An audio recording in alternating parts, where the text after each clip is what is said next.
Hi, if you're following along with me, you are on page 313 of your textbook, and we are looking at example 2 from Describe a Representative Sample. So I had already assigned example 1 in Envision, and now we're going to go through examples 2 and 3 together, and then we'll talk about some of the homework problems. So in example 2 on page 313, it says Morgan decides to survey a sample of the town's voting population. This goes back to before how Morgan was trying to decide whether or not her town was going to vote for the stadium. That goes back to example number 1, so you might want to look back on page 312 if you didn't already do so. How can she know that the survey results from the sample of voters represent the population?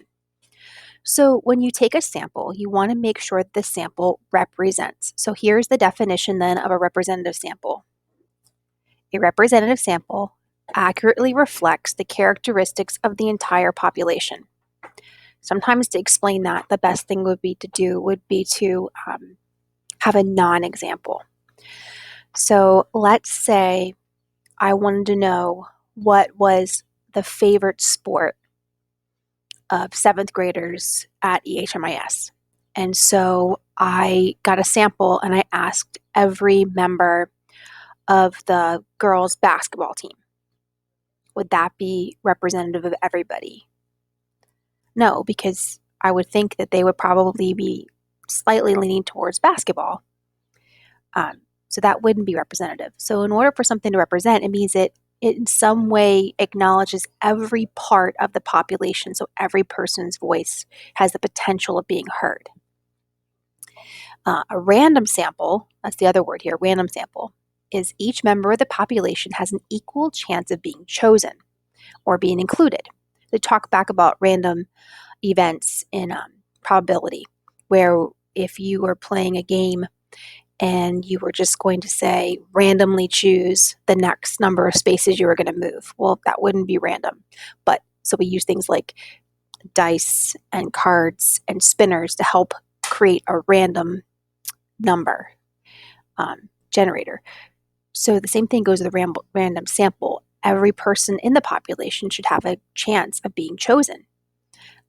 So that's why you think about things like placing names, like they say, put the names in a hat, and choose one. So everybody should have the opportunity of being chosen. That's what makes it random. So in order to have a representative sample, you should have a way to randomly select people, and they should, when you get done randomly selecting them, you should be able to look over it and say, have you hit all the different types of people in the population? So here is the try it then on page 313. I'd like you to answer that in your book. A produce manager is deciding whether there is a customer demand for expanding the organic food section of her store. How could she obtain the information she needs? So she wants to know whether people want to have more of a variety of organic foods in the store or not. So how is she going to determine that? So this seems strange because this is not like your typical math question. I can't give you the number. I can't give you a formula. You just need to think about what's a way to do that. And there's lots of bad ways. So let me give you a way that would be bad. If she just goes to her family and says, what do you think? Do you think people would like that? That would be considered a convenient sample. They're people close to her, but they're not really going to tell her what everybody in the population wants. Another bad example would be if she talked to people who only bought organic food. She noticed, wow, you seem to buy a lot of organic food. I'm going to ask you. Well, they're going to be biased towards wanting a bigger organic food section. So in order to get a representative sample, she has to find a way to randomly choose people. So you're going to see some options, and I want you to choose the one that you think would best describe a way to get a representative sample. So here we are then in example 3 at the bottom of the page. It says Morgan decides to survey a sample of the town's voting population.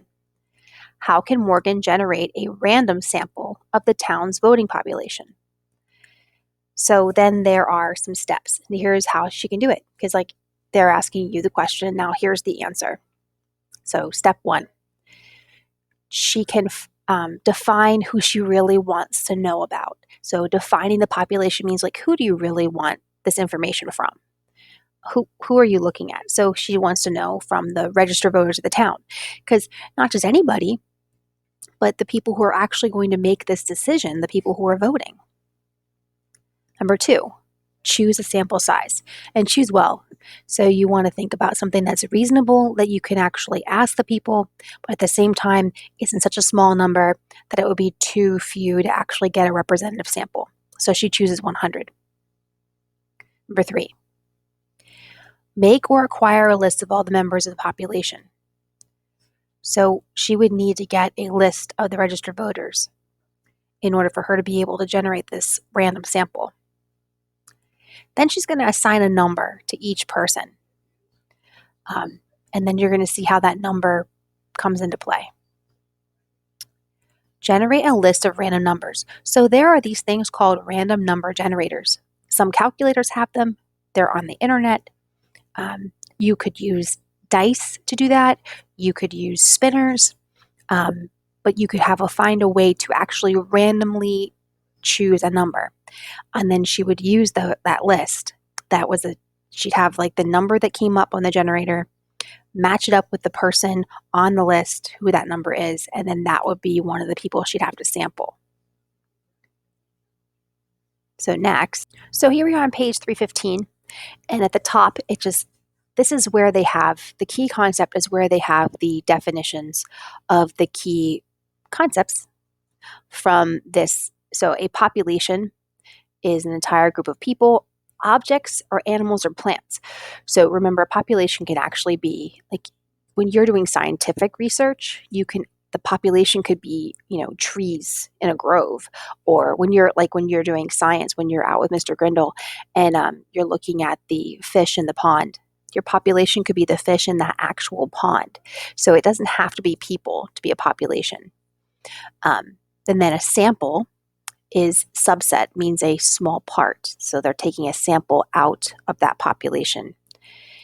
And a representative sample is when that sample does a good job representing every person in that population. So no one gets missed. Even though you don't ask every single person, you're still asking a cross population of the people. And then, so those are the 3 main things that you're to get. So you're going to see those types of things in these questions. So again, a lot of the questions in this topic aren't really questions where your answer is a number. It's more like a word. So like in number 4 here, a health club manager wants to determine whether the members would prefer a new sauna or a new steam room. So the club surveys 50 of the 600 members. What is the population? So they don't want the answer would be, if you were giving a number, you'd say, well, 600. But that's not the question really what they're asking. They're asking the population, meaning describe who they want to know from. So the answer would be the 600 members of that particular health club. And in number 5, a journalism teacher wants to determine whether his students would prefer to attend a national writing convention or the tour of local newspaper press. The journalism teacher has a total of 120 students in 4 different classes. What would be a representative sample in this situation? So let me tell you one that would not be representative. If you just asked students in one of the 4 classes.